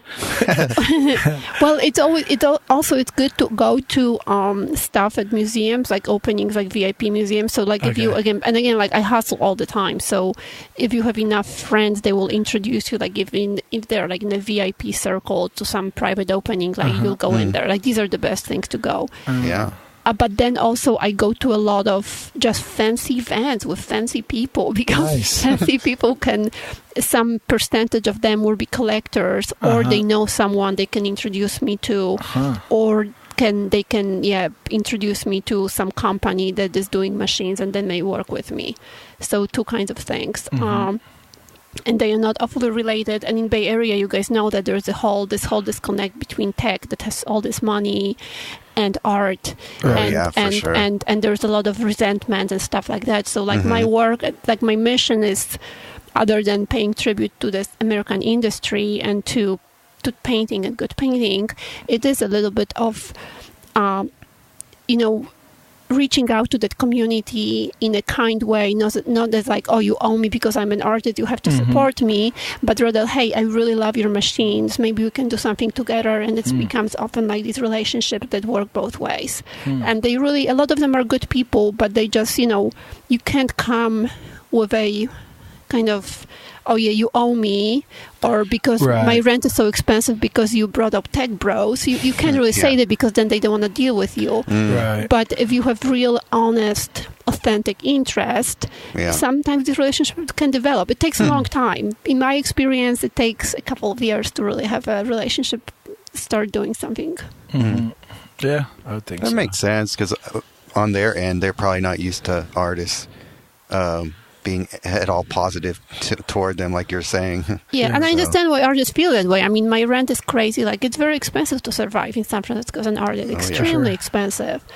And I know the prices are expensive because of the tech bros. That's the truth. Yeah, of course. But, you can just bitch about it or try to do something about it. Yeah, I think so. I mean, awesome. I think that's a good avenue to try to get into.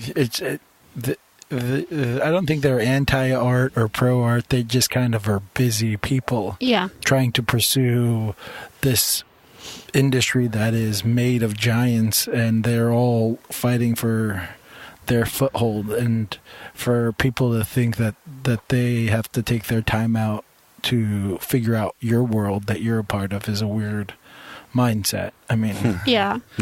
And in some ways, I like dealing with them more than dealing with the art world, because I find people with, quote, normal jobs being more curious and kind of just honest. And people in the art world, I think often they come with an agenda and they will try like...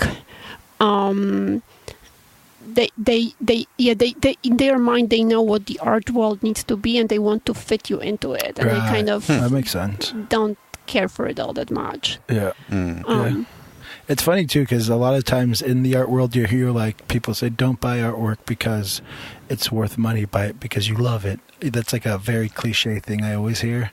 But then they don't follow that same rule, where normal people usually will. They will buy some artwork that I think is ridiculously bad, but they love it. And I mean, if that artist find someone to buy their artwork, they're doing something, that works for them.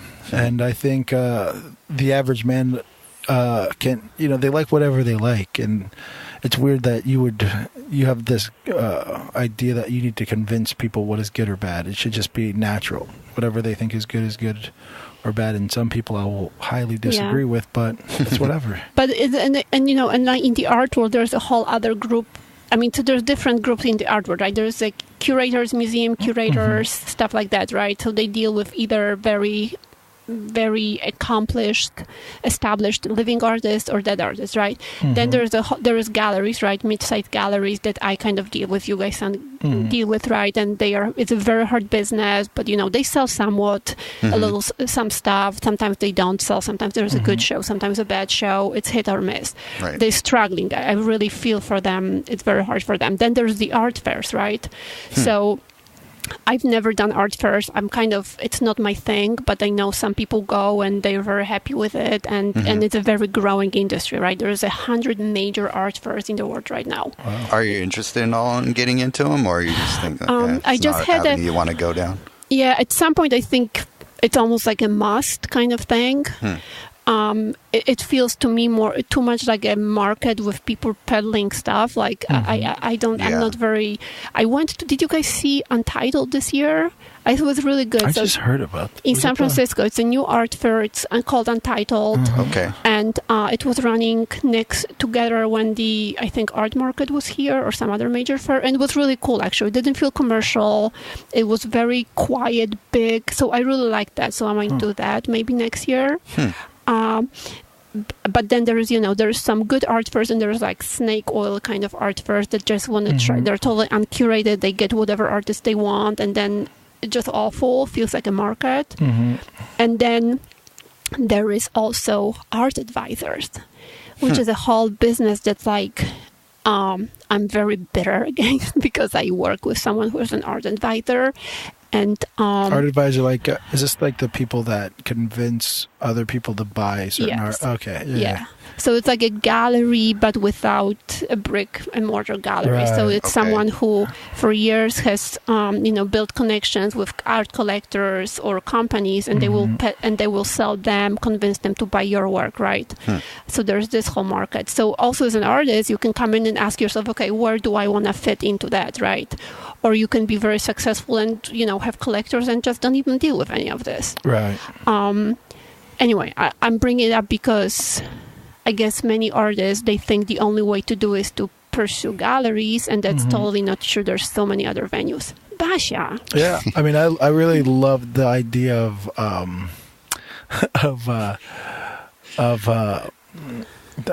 really building the collector aspect and really focusing on that. That's a thing I've never really actually put in my head, is like, that's a good model. We've been talking about it a lot, where I've been trying to like wrestle with some ideas of galleries and social media and all of these things and what route I want to take, and that I would have to really think about it more, but instantly it made sense to me of like that being the much better focus. I mean, but it's a big hustle, right? I mean, for sure. Hustle. I mean, not hustle. How do you pronounce it? Like hustle. Like hustle. Yeah. Hustle. It's a big hustle because it takes so long. You have to meet a lot of people to meet the right people. But when you meet the right person, I mean, the most historically, when you think about it, you would think about Gertrude Stein, who made careers for so many artists because she supported them, right? Right. Okay. So, so it's a very important venue. And again, and then emotionally, they provide support for you. They provide advice. If they are real art collectors, they will introduce you to either galleries, or they will just do hustle for you. It's really, really amazing. Yeah. But you have to want to have an authentic relationship with them, because if it's like, you can't pretend like you want to have a relationship, but all you want to do is use them. It has to be real. So so it's cool because they are really good people. They're cool people. Yeah. There's this guy I know who's like a really big art collector, and we just don't we don't not get along. We just are different people. He's just not the right friend for you. And I always get this pressure from like galleries, like, oh, he's kind of interested in your piece, talk to him. And I'm like, oh God. I'm like, I don't know what to do. Like, it's always very awkward talking to him. And he's a nice enough guy. He just isn't, like, I don't know. I'm not going to do that. I don't know how to explain it. It's like the art collectors I'm friends with, I'm just naturally friends with. I think they're really like we get along on a certain level. And this guy, at the end of the day, I don't want to feel like I'm going to have to kiss his ass to sell a painting. I want to be your friend. And maybe he just doesn't like the kind of work you do, right? So sometimes it's also that, like, it's not like everyone likes everything, so we don't take it personally. Sometimes it's just not the right kind of thing. Like, I know some wonderful people, but they collect only video art. So, like, it's not like they hate me, but it just... my work just doesn't fit with them, and it is what it is. Video art as in like video art. I know, it's bizarre. Like play it on a screen in their house or something. I didn't know people there is some that. very wealthy people who collect that. Yeah, so kind of like when you think about photography 100 years ago, that's how it's kind of this kind of stuff. So it's still limited edition. You can't copy it. It's a real thing. Yeah, I think Utah and Guta are getting into it a little bit. They're very progressive. Well, for sure, like, Utah, but not Guta. Yeah, Guta. Yeah, Guta wants the fame, but she doesn't want to do any work. That's awesome. Yeah, you know, Utah and I were going to have 2 women show. We don't have a date yet, but it's going to be a 2 women show. Awesome. And so my work is going to like hang like we normally hang the work, but then Utah, her work is going to be on her level, so people have to get on their knees to see it. Is that real? Because it's going to, That's awesome. Yeah. It's gonna do it, That's amazing. That's awesome. Yeah. That's so cool. Yeah. Are those common Polish names? Uh-oh, my cat just bit me. No, I kind of made them. I don't even remember how I came up with Utah. Yeah. That's awesome. Did we mention they were dolls? Did anyone? I don't know if we did, actually. I was trying to talk about it like they were real people, but I don't know if we said. Yeah, we didn't say they were dolls. Yeah, they're dolls. So when we say at her height. Yeah, you mean like ankle high. Right, yeah. And I allow myself to do that because it's kind of, BS, the whole thing. But I think, again, like I'm a very serious artist. My work is very serious. I'm trained. So I think I'm allowed to do it. Like, I think it would be super lame if that's the only thing I would do. It would be like, Jesus, she's just really clueless. But I think in context of my other work, it makes sense. Yeah. I mean, I also appreciate just being able to like show that part of yourself, Right, yeah. It sounds like an outlet for you. Yeah. It is an outlet. And I always think, I mean, I take my art very seriously, but I'm like, I'm naturally a person that tries to joke around all the time. So I'm like, should I try to figure out how to convey that in my art without, doing something like ridiculous? Oh, and I want to recommend something from Instagram for people. So the people always like, how you get like so many people and you have good engagement. So So I've just figured out recently by doing a page for Utah and Guta and for Pushek and Basia, who are my cats, that we can comment on each other's stuff. So, and I know that people do it with like pods, and you would reach out to other friends and you would have your own group of support to drive engagement because Instagram has become so difficult to grow. Yeah. But like Utah always comments on my stuff, and they're very good comments. And I always comment on her stuff, and I think so. I recommend, like, for you, like you want to be a little funny or whatever, you can create a totally fictional character, another Instagram account, and that person can actually have a life on their own. And like, I'm so into Utah and Guta. Like, Utah is like a real person in my mind. So maybe that could be an outlet for you.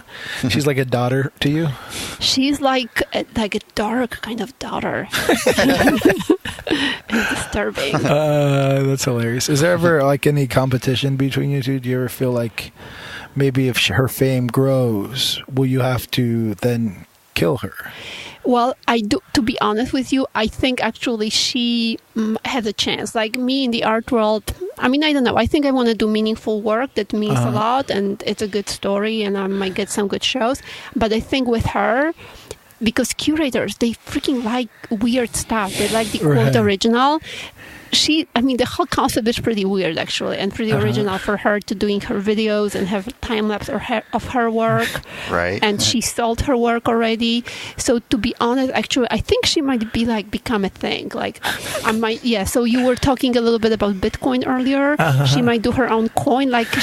Because with her, I can take all the risks I want, right? With me, I'm very guarded. Right. With her, she doesn't care, so I can experiment a lot. So I wouldn't be surprised if she got a the show at the museum at some point, and I'm actually really serious about it, which is scary, which shows you the state of the contemporary art world. Yeah, for sure. It makes sense. And it would probably be a huge hit. Yeah. I mean, is she getting a cult following these days? Like, do you have hardcore? No, she's having yet? a hard time growing. She has like only like 1,500 people on Instagram. Very pathetic. Very pathetic. But imagine being a curator and discovering her art. Right. Being Some the first. idiot is gonna do it. I'm telling you. You should get your dog Mello into art.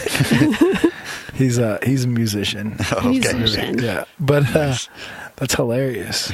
I'm interested in seeing how that works out. I know, Right? It's interesting. Like the whole concept is kind of cool, right? Yeah. It seems super fun. You convinced me to go follow her.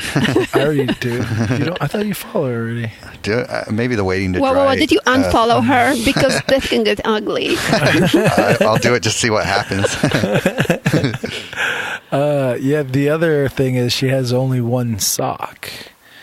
And yes, we're gonna do a fundraiser. So with her again, like for me, like I'm kind of like, hey, I don't want to go on Patreon or GoFundMe. Like I kind of feel like I'm, whatever. Right.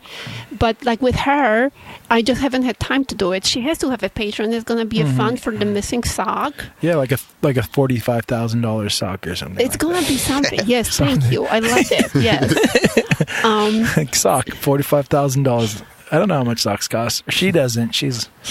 But it's a special sock. It's not like she can go to a store, right? It's a whole thing. It's a specific size. They don't make that everywhere. I think we're going to actually... So I was also thinking, I have a friend who has a very fancy set of plates who are like Dali plates, and I was trying to convince him, hey, take it out of the boxes and let's have a very fancy dinner and actually serve food on these plates. And he's like, whoa, we could never do that. But now I'm thinking we could fire some place with her art. And have actually a very expensive fundraiser dinner, like buying whatever $2,000 to come to dinner for sure for Anita's plate. So I'm gonna doing stuff like that because it's so bullshit. I love it. Yeah, that's for awesome. sure. Yeah, she doesn't. She definitely doesn't care about fashion. She does. It's just next level. I don't know. She's comfortable with her body. Okay, the way it is. Nice. Yeah, she's got like a bunch of gunshots or something in her stomach. So she's lived a real life. It's violent. Life is violent, dude. It's violent. She's a woman. It's like she wants to be the part of the Me Too movement, but she doesn't quite sure how to spell it. So she has a shirt, but it's not spelled properly. Oh my God. So it's Me Too, but it's TWO. It's like me, this many. Yeah. Yeah. So, but yeah, you should do the other. I'm telling you, do the other person of you on Instagram. I've thought about stuff like that, like maybe doing art, kind of what she's doing, just like an art style that I'm allowed to do because my name's not attached to it. Right. Just pretty much, and I don't know. It's also a lot of work. I have so little time. There is work, yeah. Like I was thinking, start even a whole other me just doing abstract work because it's so easy and so fast. But I just don't have time for it. But like stuff like that, right? Do you enjoy it? I've done only one in my entire life with Utah. Well, I do stuff with Utah. Yeah. It's interesting. I don't hate it. I don't hate it. But it's so. It's hard to say if it's good or it's not good, so that bothers me. Right. Okay. Yeah, for sure. I get that. Yeah, but I mean, I love some abstract work. It's just there's some very good abstract work. There is. Sure. Yeah. I imagine you have to be a bit of a fan. Like your work shows that you at least interested in mark making as a expression. So I'm sure there's artists who inspire you in that way. Yeah, no, totally. And like the artists that I like from figurative work, I really like, I like Kanevsky. Everyone likes Kanevsky. Yeah. And I like Mark Tennant. And they both kind of have the same kind of stuff that it's that combination of a little bit of realism with abstract, and they're very good at design. Are there any purely abstract painters that you're into right now? No, but maybe I just don't have time really to follow them all that much. I liked from the ones that passed away recently, I guess, would be what's his face? I'll remember later. Okay. He's a show at MoMA. But, I'm not against abstract art. I think there's a lot of value to it, if that's what you like. Definitely. Yeah. Yeah, no, I don't hate it. Yeah. Sometimes I hate it, but it depends. Depends on the painting, probably. Cy Wombly. Oh, okay, sure, yeah. Cy is great. Like, I like his work. Really good work. Yeah. I was thinking of him, too. Yeah. Yeah. I see that in your work Nice. a little bit. Yeah, it's really good. Awesome. Well, That's I cool. think we're pretty much a wrap. Yeah. I think there was maybe one last question that somebody put on there on the Waiting to Dry. Maybe we kind of covered this, but this person asked, do you have other concepts or themes on deck for future paintings like the machines in the Disrupt series? And have your thoughts on the Disrupt concept changed or developed since you started the project? Yeah, I do actually. So now the Disrupt project, it's all nostalgic, and it's the machines that are outdated technology. But now starting with the piece for John Kravchik at Waymo, I want to do thinking machines. I don't have a title yet, so it's going to be machines of the future. So that's why I'm also hustling for access to all these companies, including Boston Dynamics. Have you guys seen that robot? Yeah. So I'm on so like I have a friend. It's scary, but I love it though. Right, yeah, it's awesome. So I'm going to do a whole series probably next year. I'm going to start doing thinking machines, which would be machines of the future. Oh, wow. I can't wait to see that. So that's but it's tricky, right? Because I don't want to fall in too much. That's very close to illustration and digital illustration, right? So I'm not sure yet how to do it yet. Yeah, I'm curious because when I look at your work, I see it as you're painting these old style machines, but you're doing it in a way that's so contemporary where there's no way anybody would think that they're paintings from the time that the machines come from. So how do you, if you paint very contemporary things in a very contemporary way, maybe it's just too much like hat on the hat sort of thing. But like, how do you do it in a way that, I guess, ties the future to the present? I don't know.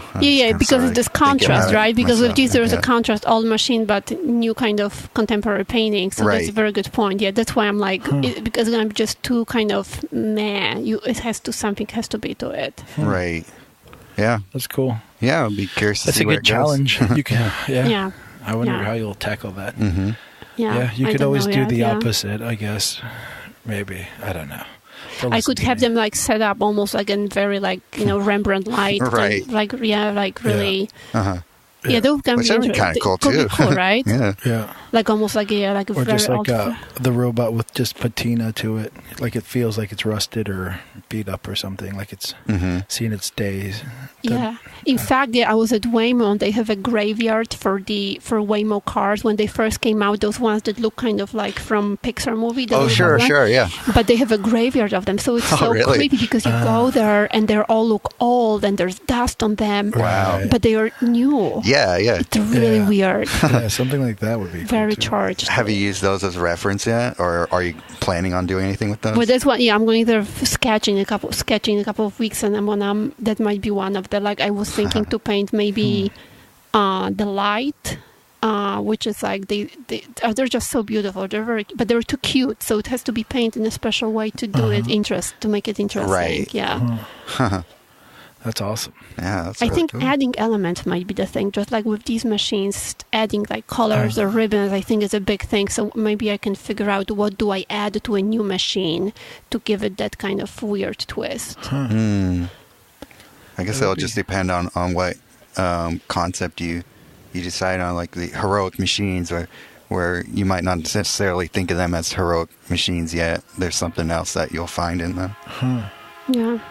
Do you get excited by that? By the There was a train. Oh, okay.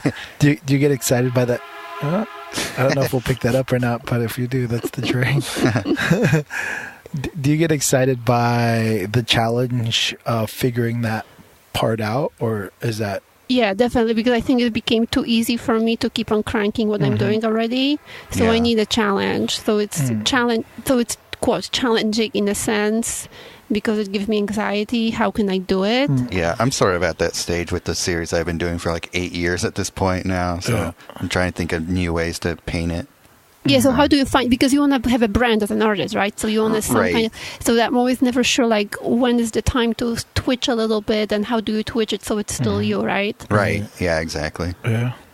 But I think that's also, like, one of the most fulfilling things is when something happens that you're stuck on and it, like, clicks, then you get, that's when I get the most excited about art. Yeah. If you had to divide, this is like 100% time or whatever you spend on a piece, how much of it is enjoyable? That's a good question. Probably, I don't know, 1% or something like that. It's not a lot. Yeah. No, it's usually the point where I know that it's gonna work.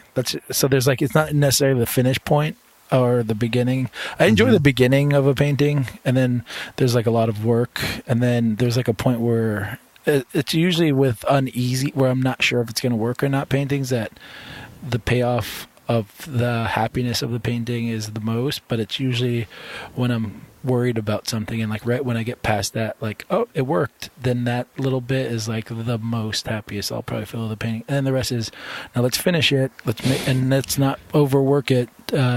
Let's make sure we don't push it past that point either. So, yeah, very small. Yeah, very small. How about you, Sergio? Are you just smiles the whole way?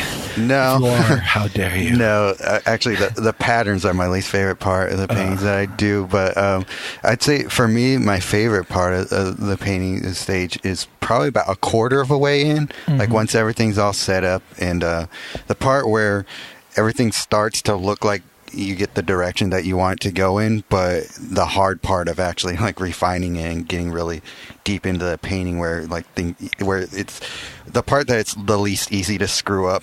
Like it's all just like fun, and it's all starting to come together.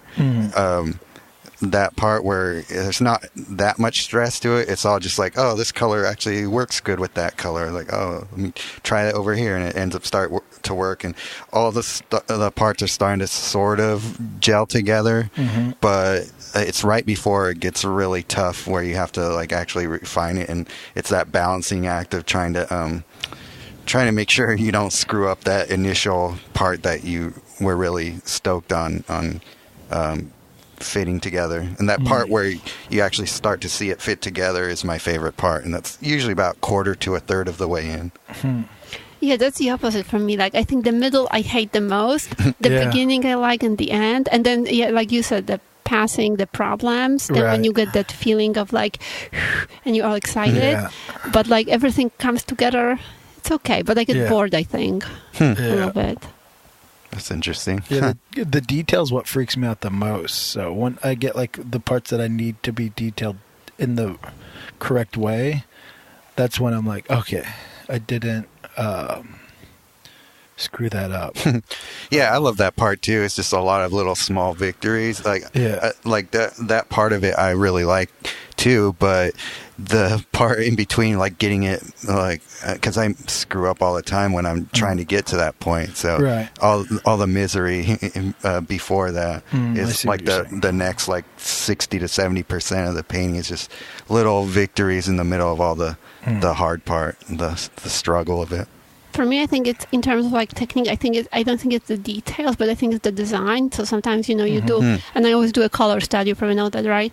So in a color study, sometimes works, but you go to a big painting and like the design, you're not sure if it's gonna be working because everything else I feel like I can fix. But if the design is off, the whole painting is screwed. Like, so when you say a color study, is it just more like it's an everything study, not just color? Like you're composing with it as well and everything. Yeah, it's right? like I don't like call it mini painting, but it isn't, right? Yeah, it's like this, so it's like whatever 4x4 inch, and it has everything in it other than the detail. Right. But sometimes on the smaller scale, it looks different, and you translate it into a bigger scale, and you realize all of a sudden why the design is not really working on that scale, and that's really awful. Right. And you don't like to call it mini paintings because to Utah, those are just paintings. That's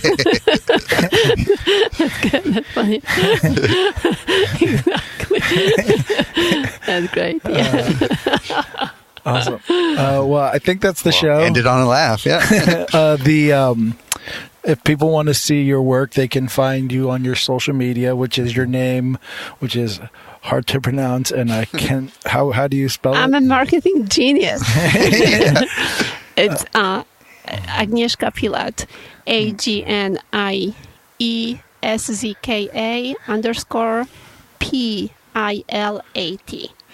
Well, this is a podcast, so they can keep rewinding it if they don't and get the first time. Share it on our social media so people will be able to find it and that way. And do you have a website where you show where you post your stuff as well? Or yeah, my website is also my name without underscore, so it's agnieszkapilat.com. Awesome.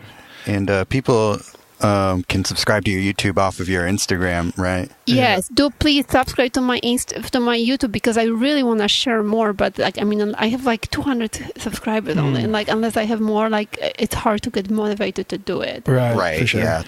Is that also your name? Yeah, I think channel? it's just Pilat Paint. I think it's Agnieszka Pilat or Pilat Painting. I'm sorry, I don't know. The link is in my Instagram. All right, yeah, that's cool. And then Yuta and Guta, they have an Instagram. They have their own Instagram too. So Yuta _and_Guta, YUTTA, and Guta is GUTTA. And your cats too, follow them because they're super cute. And my cats have Instagram too, Basia and Pushek, same thing. Basia, BAS. We're just making you spell. Yeah. English spelling is very difficult. Well, just go on my Instagram, and you'll find it. For sure. Basia and Pushek. You're Polish saying that too. Polish, all Polish, yeah. Well, this was awesome, and thank you so much for doing this. Thank you, guys. Yeah. This has been Waiting to Dry. If you're still listening, go check out a painting. It's probably dry. Especially if you're in Northern California right now because it's hot.